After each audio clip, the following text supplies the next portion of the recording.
Welcome in, everyone, to another edition of the Calvary Coaches Show. Thrift Behringer here with the head of school and girls basketball coach, Coach Jonathan Norton. Coach, thank you so much for joining us. Yes, sir. Thanks for being here. All right, Coach, let's get into it. You got a young team. Played about 5 games this year so far, but let's talk about what you've seen from your team playing with a lot of 8th graders and 9th graders that dominate on the softball field, a little bit different on the basketball court. You're having really a lot of room for growth and development. How's it been so far this year? Yeah, we've taken our lumps for sure in the 5 games. We've turned it over a lot, but we're starting at 1 8th grader at point guard of all positions, and then 4 9th graders. Right. And even the 2 seniors we have on the team haven't played a lot of basketball.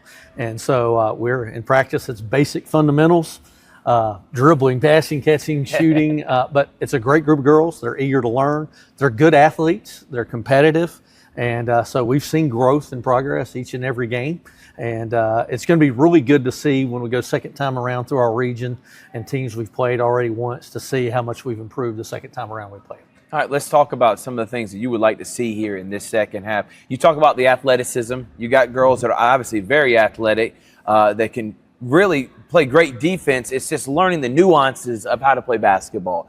Do you feel like that's starting to come along with a lot of those girls, especially with the experience they got last year? Yeah, I do. I think like defensively we're in pretty good shape. Now, we're not very tall, so we can play some good defense. We'll turn some people over. Defensive rebounding is something we got to improve on, but where we're really focused is on the offensive side of the ball, not turning it over. Right now they're not real confident. They're not real strong with the ball. They're kind of one-track mind. They want to run the play and please the coach instead of make the right play. Right.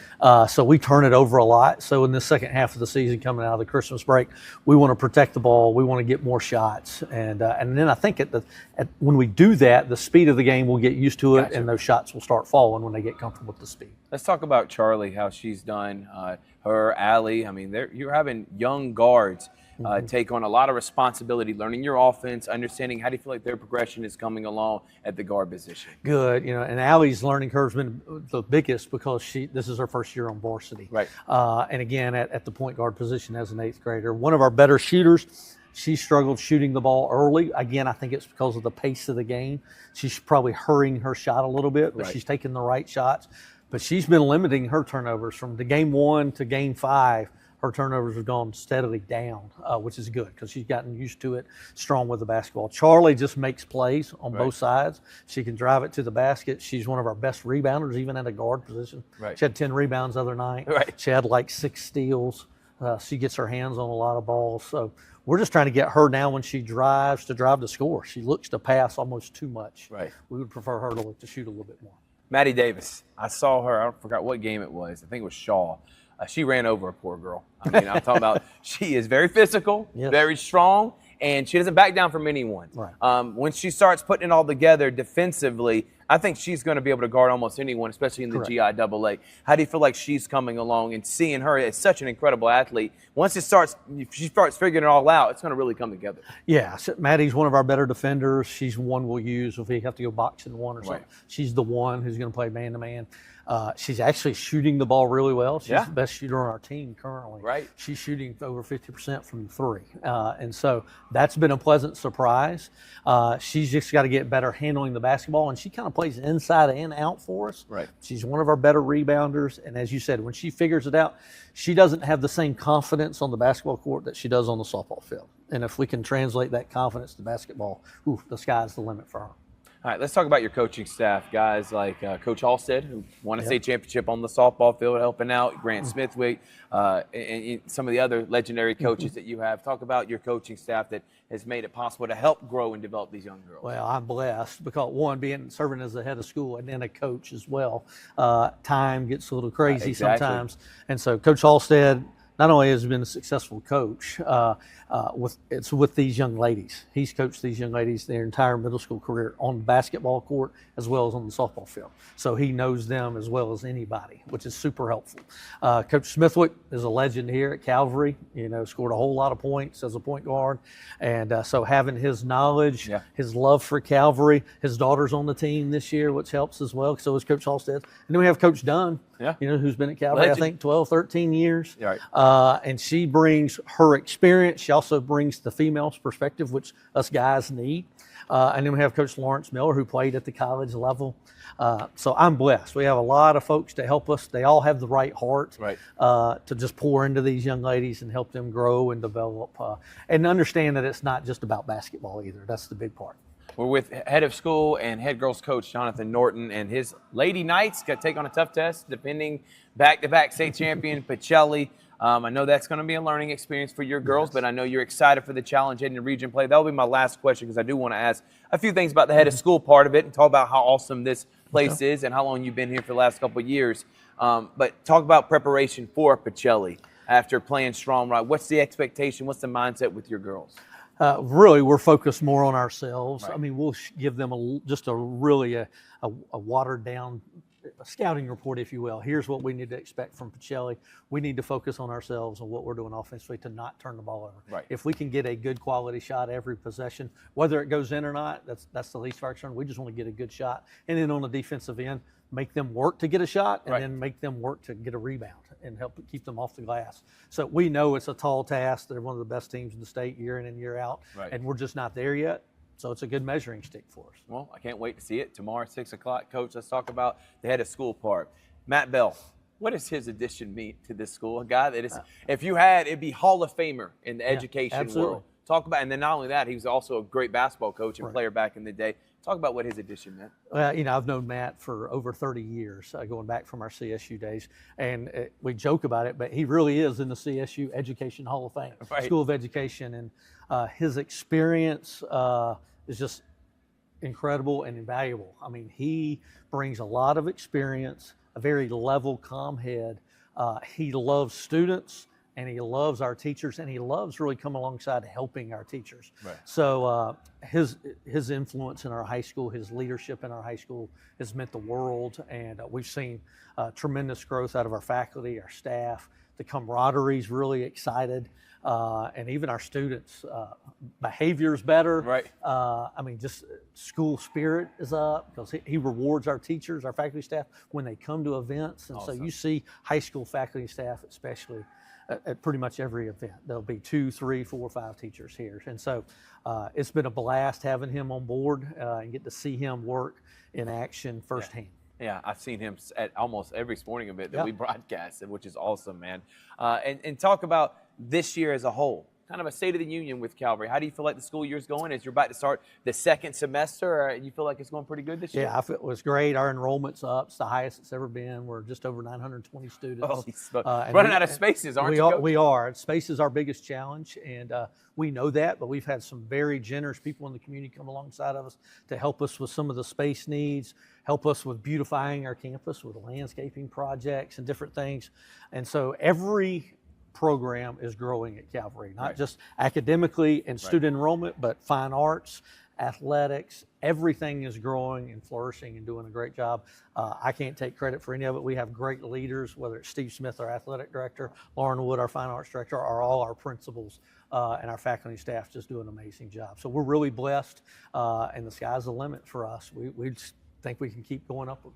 I keep saying this over and over again. I think I've said it on air, but I'm saying it to you now. And I've said it off air too. The leadership team, you, Steve Smith, Matt Bell, is about as good as it can get, man. And I feel like the direction of this school is heading in the right path. And now as you continue to grow, I mean, the sky's the limit. And now here at the GIAA, looking forward to many more things. So thank you so much, Coach. Yes, thank you. Jonathan Norton, head of school, doing a great job here at Calvary. And we'll see his Lady Knights take on Pacelli tomorrow. We'll take a break. When we come back, we're talking with the boys' head coach, Jonathan Gordon. He's got a big one against Pacelli. Can't wait for that. It's the Calvary Coach Show on Georgia Alabama Sports Live.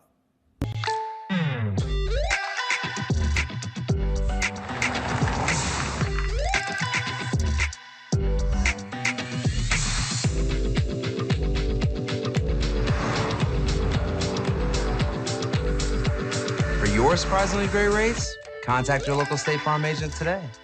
If you want the real deal, call State Farm agent Carol Perdue in Phoenix City today. Like a good neighbor, State Farm is there. For the small, the short, and the tall. Peacemakers, risk takers. For the optimists, pessimists, exhibitionists. For long distance love. For the farsighted, nearsighted. For introverts. and extroverts, for the thinkers and the doers, for old friends. Coca-Cola, for everyone. A life-changing injury. Imagine the fear and unknown. The Houston Clinic Sports Medicine Team, the only physicians in the area with advanced certification in orthopedic sports medicine, treats sports injuries with innovative techniques. The Houston Clinic has helped nearly 1 million athletes live without pain. Imagine getting back in the game. Imagine the best game of your life. The Houston Clinic Sports Medicine Team.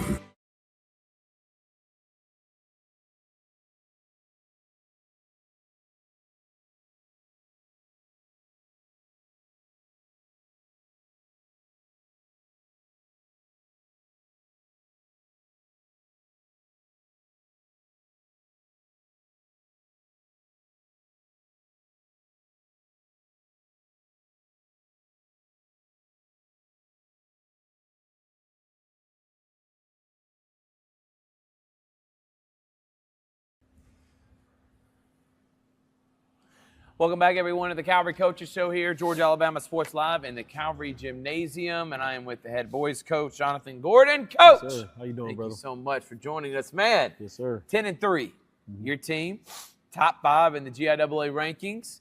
How you feeling about them as you head into the region play? And already 1-0, by the way, in the region. Beat Strong Rock on Friday, but how do you feel about your team so far? I think we feel pretty good with where we are. Still trying to work to get a little bit better. I still don't think we've put together a game where we played all 4 quarters the way we played Calvary basketball all 4 quarters. So we're still working out the kinks. Still got a lot of young guys that are growing up, and so still got some flaws that we need to work out. But I'm confident in where we are right now. Yeah, well, let's talk about some of the games that you played in the 3 losses, Coach. Shaw, Morgan County, and then against Arlington Christian. Obviously, 2 of them on the road, one a neutral site, one on the road, and then the game against Arlington here at home.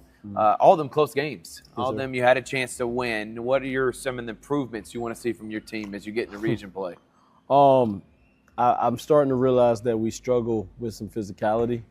And some of that's because, like I said, we do have younger players, and they haven't had the time in the weight room that other teams have. Like Shaw is a senior-led team. They got a lot of older guys on their team. You got seniors too now. Yeah, Liam, we got seniors, Dylan. we got seniors for sure. But I mean, like as far as our guard play, which is the people that take care of the ball, they're on the younger side. Right. And so them not being able to spend as much time in the weight room as someone like Shaw has a really strong guard in Tally, who's big, strong. He's shorter in stature, but he's a big, strong boy. Strong guy. Zion as well. That's something that we've worked on. We've ramped up our practices a little bit and make those a little bit more physical, so that they can kind of get used to it, bringing the older guys in to kind of beat them up a little bit, just so they can get used to that physicality, because I feel like right now that's been our Achilles heel. But since that Morgan County game, I saw a lot of growth in our physicality in the Columbus High game. And you want to play games like that to kind of, it help you improve in the places that you're weak. So I'm excited to see this coming up year with this new year and this second chapter of the season to see how we've grown in that area. 10-3, 1-0 on the year, top 5 in the GIAA. Looking like right now, if the playoffs ended, you'd be hosting quarterfinal, or you will have a bye and then be able to be the home team in the quarterfinals. All rankings haven't updated since we got those 2 wins, so we might be top 4 again. We'll see. We'll definitely find out when those actually pop up in the next couple of weeks. Dylan Haas 17 and 14, about 3 assists, 3 blocks. Talk about his progression in this senior year, dominating. Dylan has came a long ways from his first year. He's still developing his overall game. The last couple games, his scoring has been down. I think teams have started to watch film on him, and every time he touches it now, he's drawing 2 or 3 defenders. So he's going to have to figure out different ways to score the ball, different ways to be effective on the floor. Like I said, because teams are now scouting them out, and they're sending 3. I think Columbus High actually sent 4 a couple times. So he's going to have to figure out different ways to dominate the game. But to start off the season, he's been dominating every facet of the game. He's rebounding. He's one of the top rebounders in the country. He's blocking shots for us. He's sometimes running point guard. Sometimes he's running center. Sometimes he's facilitating. Sometimes he's scoring. So he does a little bit of everything for us. He's been that consistent force for us this year. All right, you got some big games coming up this week. 2 at home region games, Westfield and St. Anne Pacelli. Then on the road at Springwood. Next week at Brookstone. Then you play at Dothan, which, Coach, what's the mindset behind scheduling that game? Dothan comes in as a number 3 ranked team in Alabama. That's the entire state, not just in 7A. That's in the entire state. They're 18-1. I will tell you this: Kendrick played them tough in that first half. Second half, just got dominated. Their only loss this year, Dothan's, was to May Jemison, who is a team out of Huntsville, Alabama, and they lost to them by a couple points. What's the point of scheduling that in between all those region games when you already got Pacelli, who's a tough out, Westfield's much improved, still got Harris County, Georgia Force? Why'd you decide to schedule that game? You just kind of want to see where you are, man. I think we've had some success this year, but until you play one of the best and some of the best around this area, then you don't really know where you are is regarding the top. You can be at the top of the GIAA, and the GIAA, I think, has some competitive teams, but you always want to play the best to see where you are. Are you 30 points away from being one of the best teams in the area?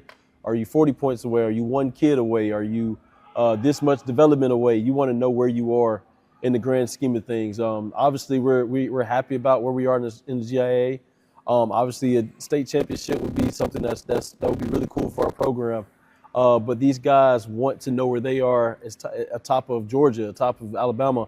Some of our younger guys especially have goals and have dreams of playing at the next level and being one of the top players in the state or one of the top players in the area. So to do that, you have to play against these tough games, and what better team to play against than Dothan, who's not too far from us, and like you said, one of the top teams in Alabama. Let's talk about Pacelli. You got Hoskins playing well. Hokut's coming along his senior year. James, 8th grader, who's played really well. Keyshawn Hall, the freshman, has hit big-time shots. Both of them averaging over double digits this year. But you're taking on the defending state champion. And I know the record's 2-6, but I still feel like they're the favorite in the GIAA, and this is going to be a major test here at home. What is the mindset and preparation for them tomorrow night? Just right now, we're just watching film, kind of seeing what they do well, what they don't do well. I mean, people that know me know that this is the team that's playing is practically the JV team that I coached 4 years ago. So I do know those guys. Melvin, Williams, Makai, and Rowe. And then all the newer guys I'm not familiar with as far as how their games. But I am familiar with those 3. They're 3 horses. Obviously, it's very clear. I worked with Makai since 5th grade, so I know him really well. I know Melvin really well, Rowe really well. They're really good basketball players. And you have every right to believe that they're the number 1 team because they've proven it year in, year out. They've been a double back-to-back state champion. But we also feel like we have pieces at our school this year that are able to compete at that level. And so they're really excited. My guys are really excited about that game, and we're just ready to go, Bulletin board material. Yes, sir. Looking to compete, baby. Yeah. I can't wait for that. If you're not willing to compete, you shouldn't be on the floor. This is your cry out to the Calvary community why they need to come out, and student section's got to be full force. It should be the most hostile environment y'all have ever had here in your tenure at Calvary. I think it's one of the biggest games where your team, this is really going to be a test here halfway through the year if you're ready to make that leap as a championship contender at home. Now, you can get better even if you lose this. So what's your message to the team and to the fans out there to come out and support as y'all play Pacelli tomorrow? To my team, just to focus on competing. You got practice today? We do. But get after it. We just focus on competing, focus on us, focus on beating the man in front of you. I think if everybody takes care of their assignment and they come out just ready to play, anything can happen in 32 minutes. So guys are confident. I'm confident. As far as to the fans, just like it's a region game, anytime it's an in-town region game versus Brookstone or Pacelli, it always means a little bit more to the fans and to the outside people at Calvary and at Pacelli, also at Brookstone. Those games matter a little bit more to the fans. So come out, be loud, have a good time. This is what high school is about: rivalry games, student sessions going at it. It's gonna be crazy. That's what makes high school sports so much fun. So my guys are excited to play into that atmosphere, and I know Pacelli's guys are also excited about playing in this atmosphere. Calvary is one of the best places you can come to when it comes to getting the gym really loud and excited. I think it's one of the best kept secrets in the city. So we've already put it on social media to let people know to come out. It will be a whiteout, so everybody wear your white, and we're just gonna be excited, man, and be ready to play. All right, tomorrow night, 6 o'clock girls, 7:30 boys. Coach, thank you so much. Absolutely, It's brother. another edition of the Calvary Coaches Show on Georgia Alabama Sports Live. We will see y'all next time. Have a good night, everyone.